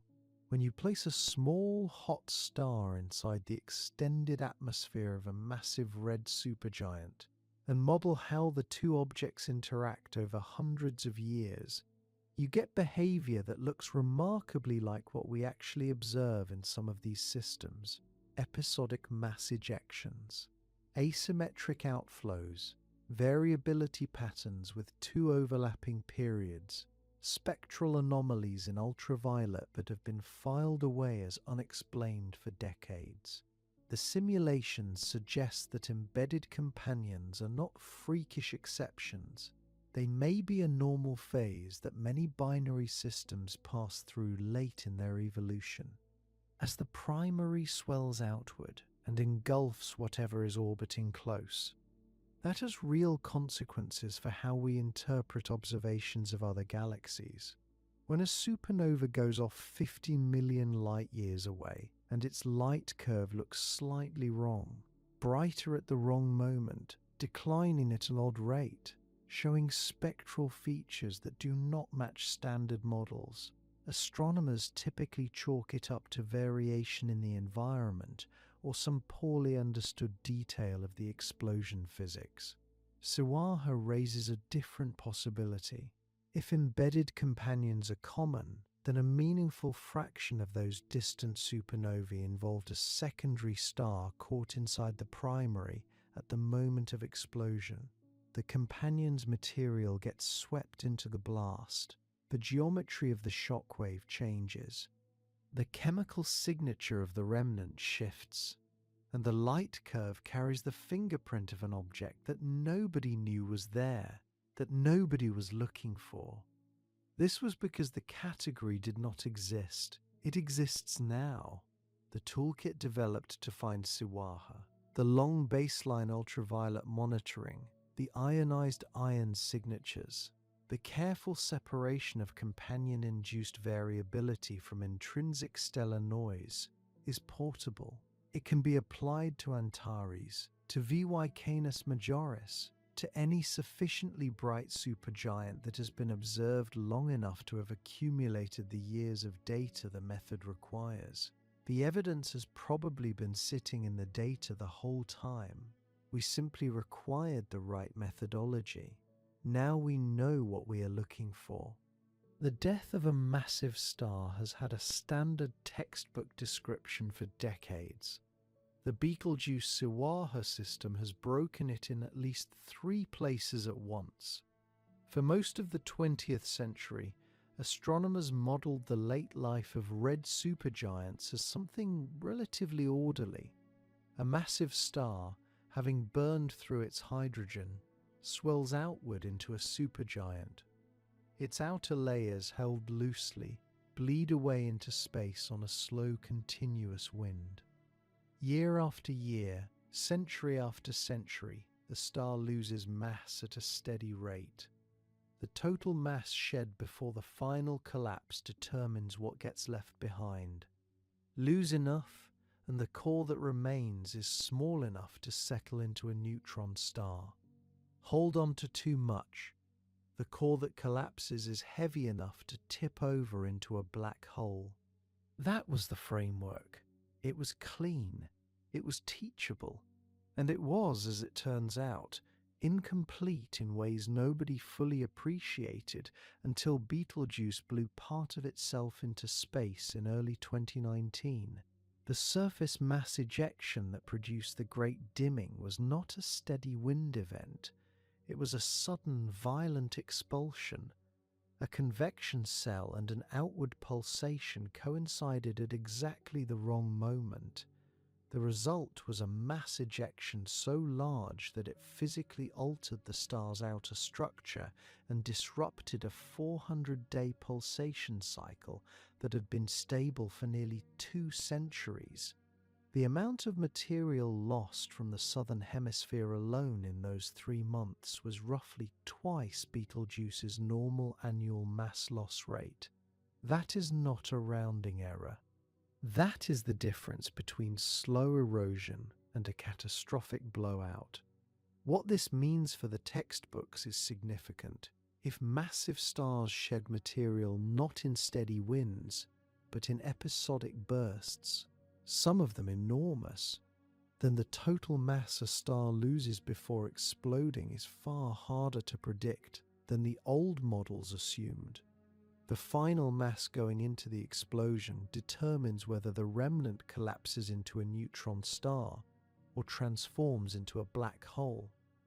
If a star can shed a large fraction of its outer layers in a handful of violent events rather than over millions of years of steady wind, then the remnant catalogue we have built up, our count of neutron stars and black holes, and our assumptions about which progenitors produce which, may be off in ways we are only beginning to measure. This is not a theoretical concern. This is a question with direct consequences for what kinds of objects the galaxy actually contains. The second revision is harder to fix because it touches almost everything.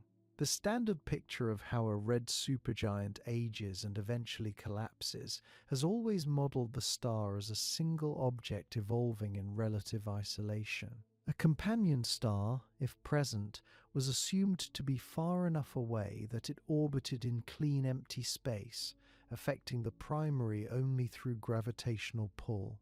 Siwarha's orbit changes that assumption entirely. Here is a companion actually embedded in the outer atmosphere of the giant, ploughing through gas, shockwaves compressing material, and depositing orbital energy into the surrounding envelope with every pass. That interaction shapes the circumstellar environment. It affects where the dust forms and how it distributes itself. It probably influences mass loss. It may affect the internal structure of the giant over millions of years in ways that are genuinely difficult to model. If a meaningful fraction of red supergiants have companions in similarly close orbits, and the statistics on massive binary systems suggest that fraction is not small, then the late-life evolution of those stars is being shaped by an interaction the stellar evolution textbooks never included. The models that predict when a star will explode, how much mass it will retain, what the explosion will look like, have to be rebuilt with this variable included. That is not a minor amendment. It is a structural revision. The third place the framework breaks is the supernova event itself. When Betelgeuse finally collapses, and it will on some timescale measured in tens of thousands of years, Siwarha will be somewhere along its orbital path. If the companion is on the near side of the giant at that moment, the shock wave from the explosion will reach it within hours. The radiation pulse will arrive even faster. A companion this close, orbiting inside the extended atmosphere, has nowhere to go. The envelope of the explosion carries enough energy to ablate or entirely destroy a star of Siwarha's mass. The result is not a single star dying. It is 2 objects being consumed in a single event, with one of them leaving almost no signature in the remnant. The light curve from that explosion would be subtly different from a standard single-star supernova. The elemental composition of the ejected shell would carry traces of a second stellar population. The geometry of the blast would be asymmetric in ways that convection alone cannot explain. Here is why that matters beyond Betelgeuse specifically. Astronomers have catalogued thousands of supernovae in distant galaxies. A small subset of them have always been strange, too bright in the wrong wavelengths, too asymmetric, too chemically complex. Some were filed under unusual categories and given names that were really just labels for confusion. If close embedded companions are more common than anyone realized, then some fraction of those anomalous events have a straightforward explanation that was invisible until now.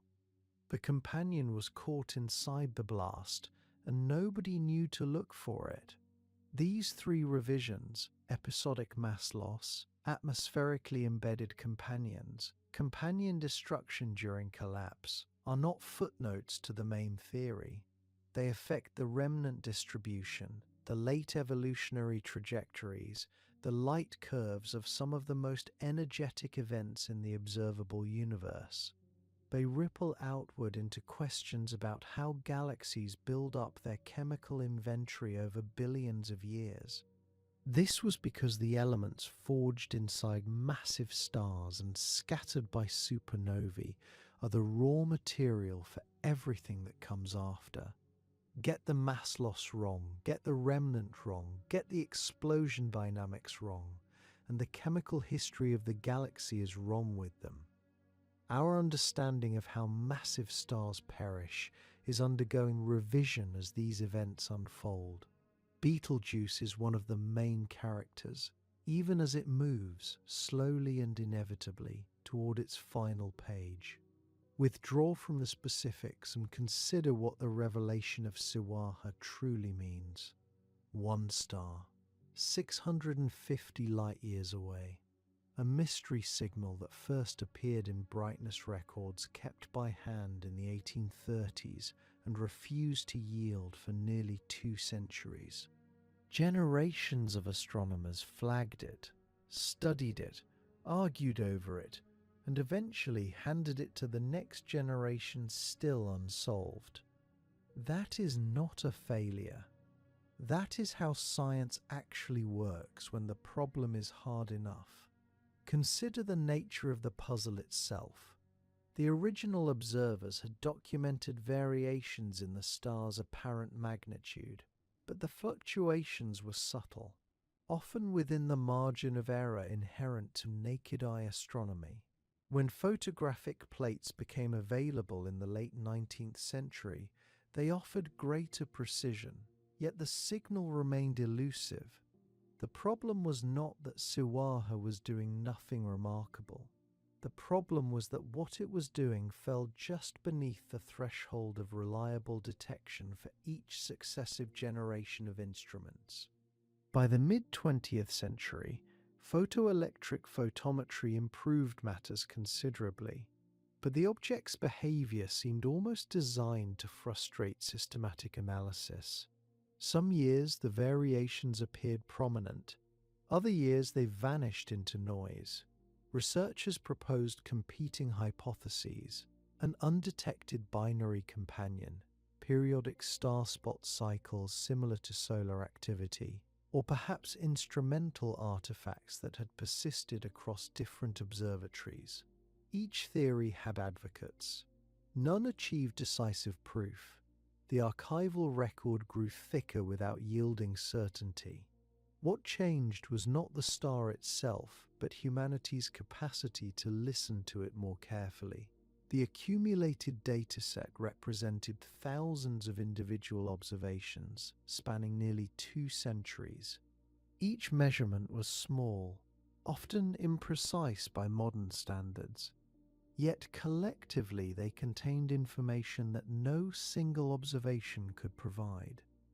This is the power of what researchers call the time domain approach, the understanding that patterns invisible in a single moment might become unmistakable when viewed across sufficient duration.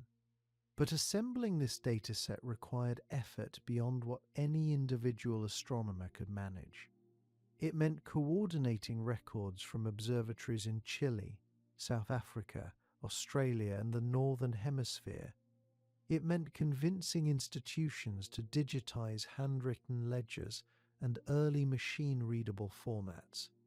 It meant standardizing for instrumental differences and atmospheric effects and secular changes in calibration. The work was unglamorous. It rarely generated headlines, yet it was absolutely essential.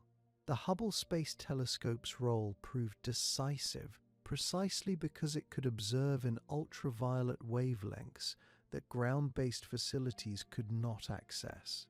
Starlight must pass through Earth's atmosphere, and the upper atmosphere absorbs ultraviolet radiation almost completely. A space-based instrument orbiting above that barrier gains access to an entirely different window into stellar behavior.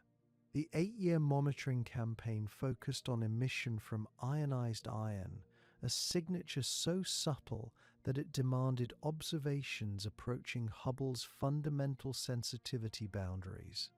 The telescope collected photons at a rate that pushed its detectors to their operational limits, requiring specialized protocols and extended integration times. Yet even this cutting-edge capability might have failed without the mathematical framework that exoplanet researchers had developed over the previous 20 years. That community had invented techniques for extracting signals buried beneath instrumental noise, methods designed to detect the tiny gravitational wobble of a distant star induced by an orbiting planet. The same mathematical machinery could be applied to Siwarha's problem, adapted to detect the subtle brightness variations that ultraviolet monitoring revealed. The breakthrough came not from one research team, but from several working in parallel. A group at a major observatory reported preliminary findings. Independently, researchers at 2 other institutions analyzed the same Hubble data using slightly different methods and reached consistent conclusions within weeks.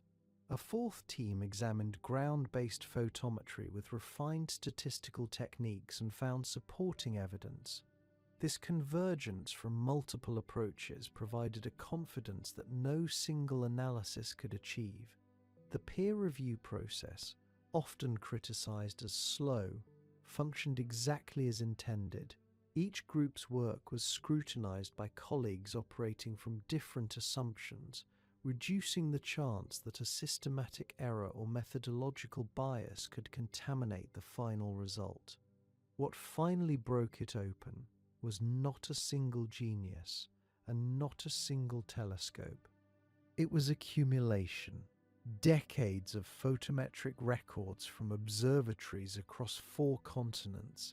An 8-year Hubble monitoring campaign focused on ultraviolet emission from ionized iron, a signature so subtle that it demanded observations approaching Hubble's fundamental sensitivity boundaries. Mathematical tools borrowed from exoplanet researchers who had spent years learning to find hidden objects by looking for the marks they leave on the things around them.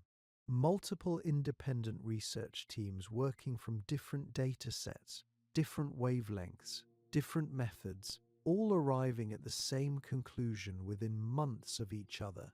A tentative detection reported in July 2025. And then the confirmation, hiding in archival data that had been sitting on servers for years, waiting for someone to know what they were looking for.